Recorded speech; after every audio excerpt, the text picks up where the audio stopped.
Bonne chose déjà, vous avez respecté le temps, vous avez même fait l'économie de quelques minutes. Voilà, on vous remercie pour cet exposé et sans trop tarder, donc on passe à la critique de votre travail et je passe la parole au professeur Shraoui de Soudan. Merci, Monsieur le Président.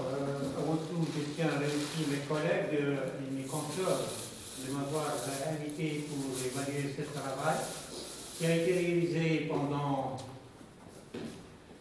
plusieurs années, mais dans la recherche, on parle beaucoup plus d'un laps de temps. 6 ans, 7 ans, c'est un laps de temps. Je tiens à remercier ma consoeur, c'est professeur Sweety, de nous avoir sollicité pour évaluer le travail réalisé par la candidate qui est devant nous aujourd'hui. Elle nous a donné les grandes lignes et les grands temps. C'est Madame Ayari Djamila. La première remarque que je dois et je devrais la dire, c'est l'exposé oral. Vous avez pu donner l'essentiel du travail et vous avez marqué le point comme quoi vous êtes une vraie enseignante de point de vue pédagogique et de point de vue, si vous voulez, recherche. Vous avez respecté le temps.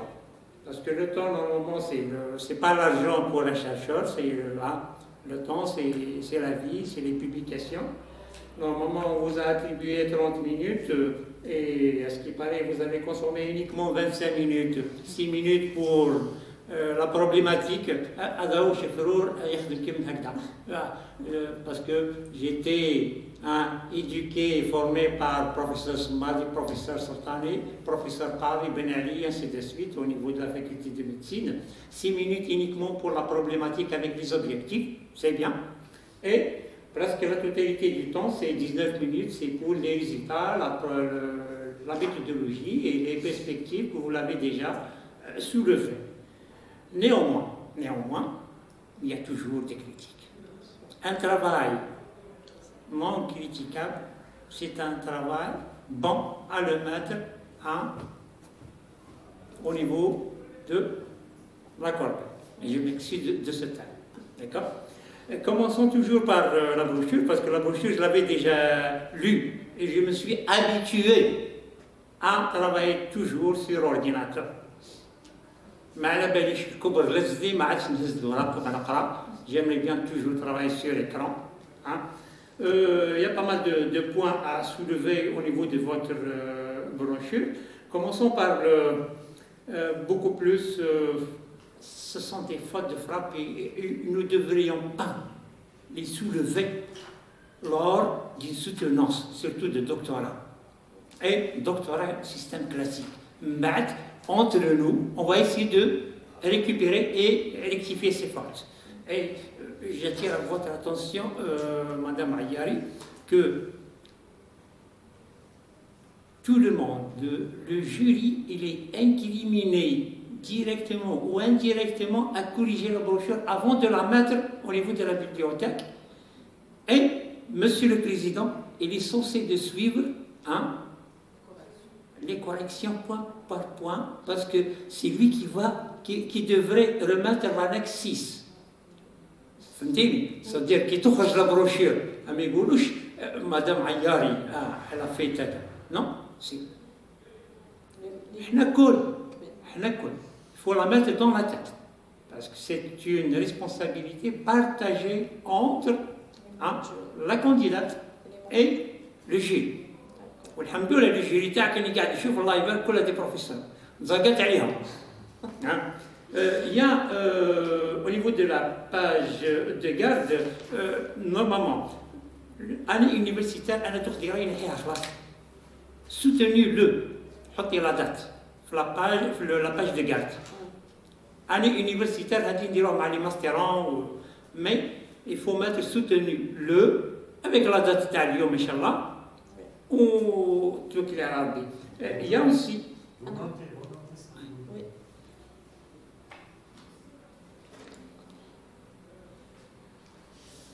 pour le sommaire aussi. Pour le sommaire, je ne suis pas tout à fait d'accord avec la méthode adoptée au niveau de votre brochure. C'est introduction, et puis synthèse bibliographique, et puis je trouve les objectifs.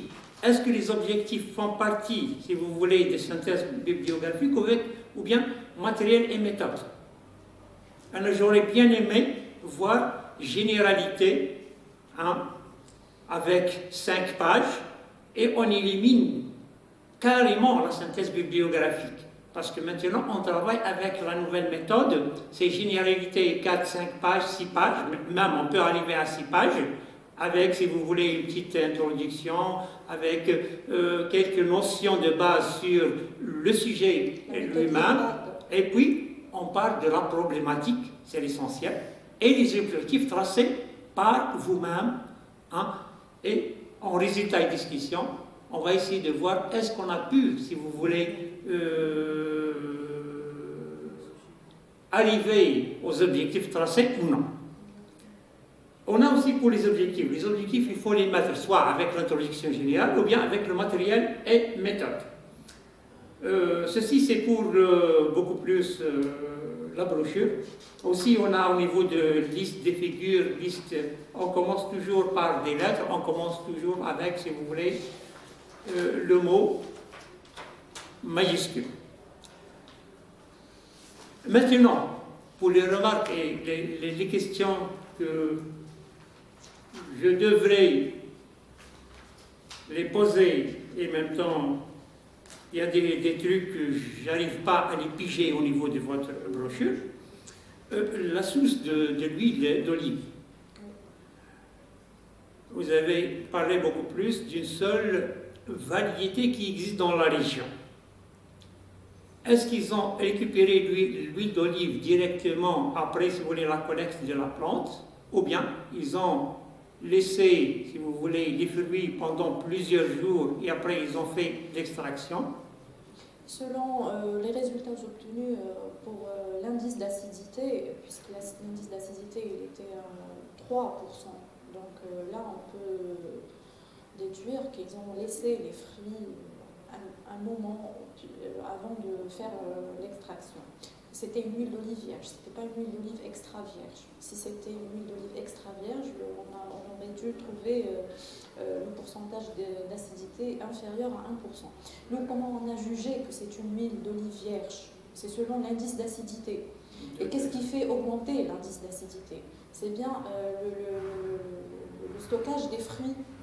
C'est ce qui a fait augmenter le taux d'indice d'acidité. Si on a trouvé l'indice d'acidité supérieur à 3, on devait juger cette huile comme une huile d'olive lampante et qui n'est pas du tout destinée à la consommation.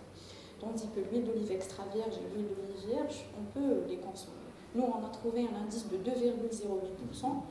Donc, on ne nous a pas donné assez d'informations sur les fruits obtenus, comment est-ce qu'ils ont stocké les fruits pendant un temps. Mais nous avons jugé ça selon les résultats qu'on a obtenus. Et vous, en tant que scientifique, en tant que chercheur, vous devriez soulever ces points. Ça veut dire le pourcentage d'acidité tal, d'accord? En se basant toujours sur, si vous voulez, parce qu'en se référant toujours, si vous voulez, au Codex Alimentarius. J'ai mis la comparaison. J'ai dit que puisqu'on a trouvé le taux l'indice d'acidité supérieur entre 1 et 3, donc là c'est une huile d'olive vierge. Pourquoi on a jugé cette huile comme une huile d'olive vierge? C'est selon l'indice d'acidité. Puisque c'est un indice d'acidité de 2,08, donc entre 1 et 3, c'est une huile d'olive vierge. Et puisque c'est une huile d'olive vierge, donc on peut dire que les fruits ont été laissés un moment avant de faire l'extraction. Parce qu'il y a deux choses. Il y a l'interprétation. Ce que vous êtes en train de le dire, c'est l'interprétation. Ça veut dire on essaie de faire parler les chiffres. Voilà, c'est ça. D'accord? Oui. Mais la discussion des résultats, ça veut dire Pourquoi cette huile, elle a une acidité, si vous voulez, supérieure à 2, en se basant toujours avec le codex alimentarius. Pardon, monsieur, je dois dire ici, c'est une huile d'olive vierge parce que les fruits ont été stockés pendant un moment avant Oui. l'extraction des huiles. Normalement, oui. Bon, au niveau de la discussion. Au niveau de la discussion. Oui. Allez-y, allez-y. Ouais, bon. Je suis à l'agronome, je place un petit mot. Ouais. Il n'y a pas que ça. Oui. Il y a la maturité. Oui, la maturité aussi. Justement, c'est pour ça que j'ai pas pu. Justement, je voulais dire la ça. proportion de feuilles, Oui, voilà. C'est énorme. Donc c'est pour ça que j'ai pas pu discuter pourquoi est-ce que cette huile c'est une huile d'olive vierge parce que j'ai pas assez d'informations sur le moment d'extraction de l'huile. D'où vient cette huile? On ne nous a pas donné assez d'informations, surtout sur la maturité du. Vous avez donné une qualification d'après. Voilà, selon les résultats chimiques. Voilà, c'est ce que j'ai donné. L'interprétation des valeurs. Voilà. J'ai comparé mes résultats selon les résultats obtenus de Mademoiselle Berrachou en 2016, je pense. Elle a travaillé sur la même variété. Et en même temps, j'ai comparé mes résultats avec les normes, voilà, le codex international. Pour la deuxième remarque, concernant toujours votre expérimentation au niveau du laboratoire, vous avez utilisé les rats mâles. Les lapins. Bon, pardon, parce qu'on travaille beaucoup plus sur les rats, c'est pour cela que je me suis orienté directement vers les lapins. La première question qui se pose à propos, si vous voulez, de votre matériel biologique, pourquoi vous avez utilisé les mâles et pas les femelles?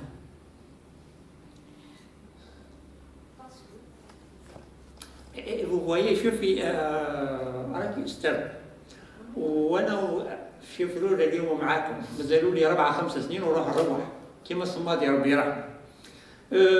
On vous donne les ficelles هذوما il faut justifier toujours باسكو على لا بروشير او قادرين حنا نقراوها ونفهموها حنا وسون سوسي ما عندناش مشكله.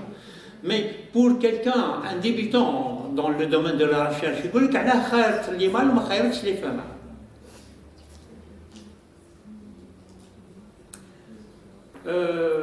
Je passe.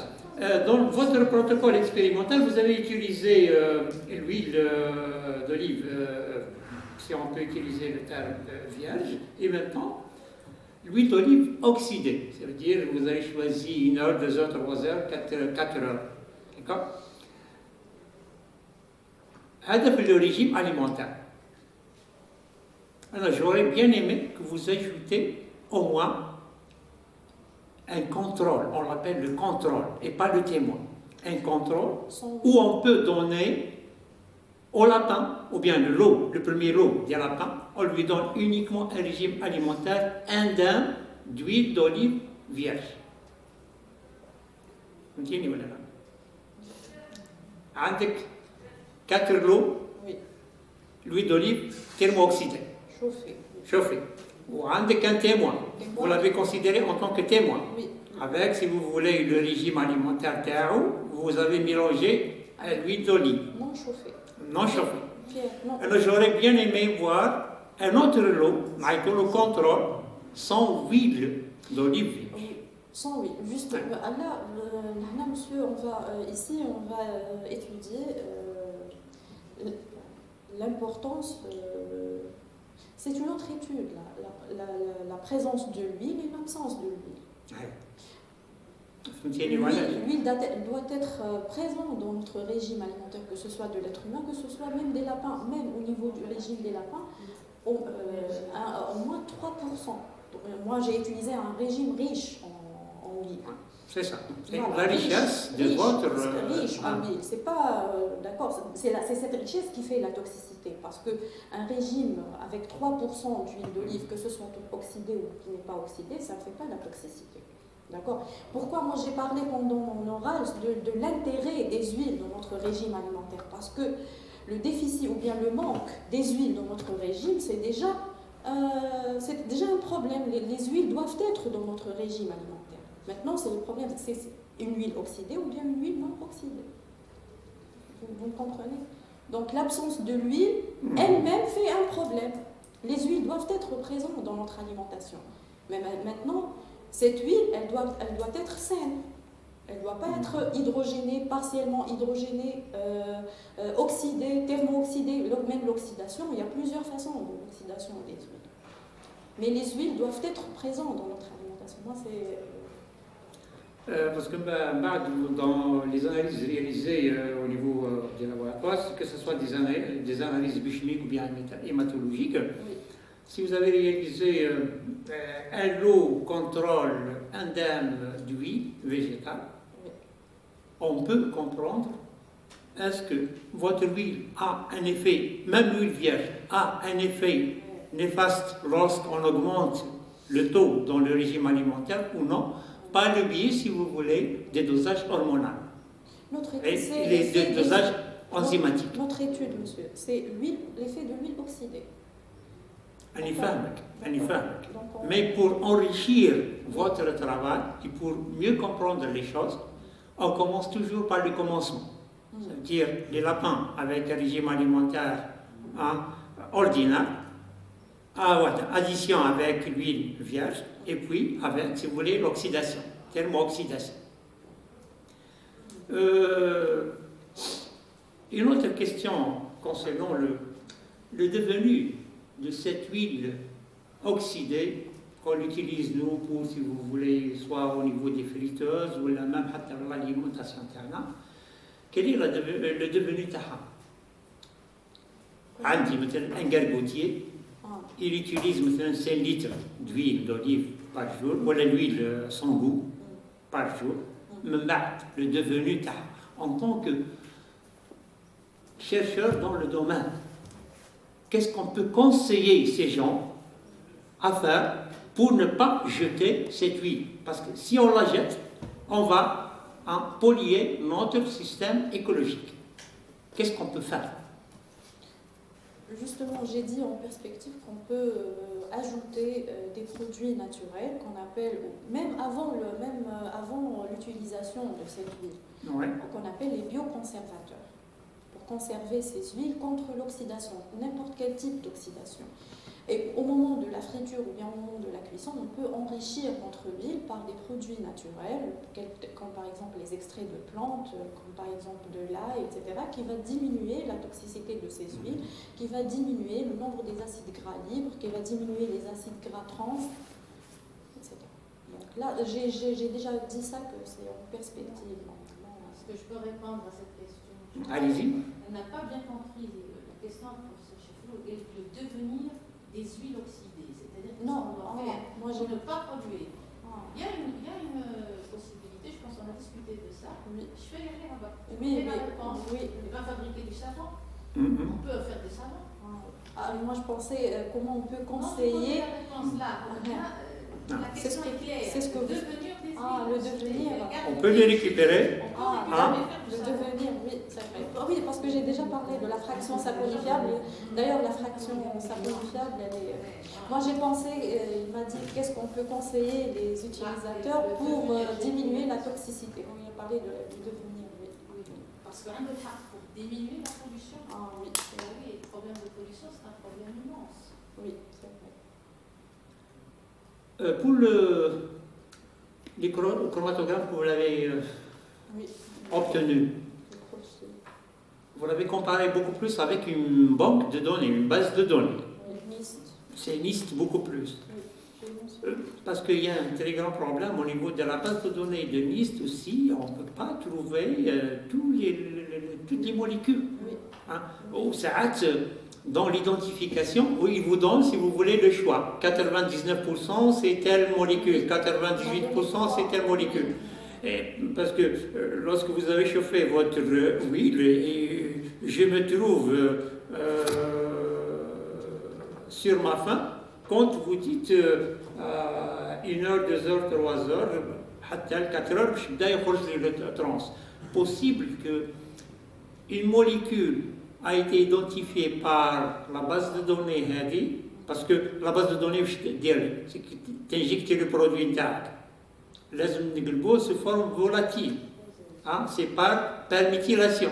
ننجكتيو بعد يعدي في لاباري ومن بعد يصير سندي باسكو التمبيراتور تطلع كيما لي زيسكالي تطلع ومن بعد les composants qui seront fragmentés ويعديو سبيكتر دو ماس سبيكتر دو ماس واش يدير هو يولي يخمم في بلاصتنا ويلصقها في بعضها ويعطينا le choix, ça veut dire on peut utiliser le terme une variante.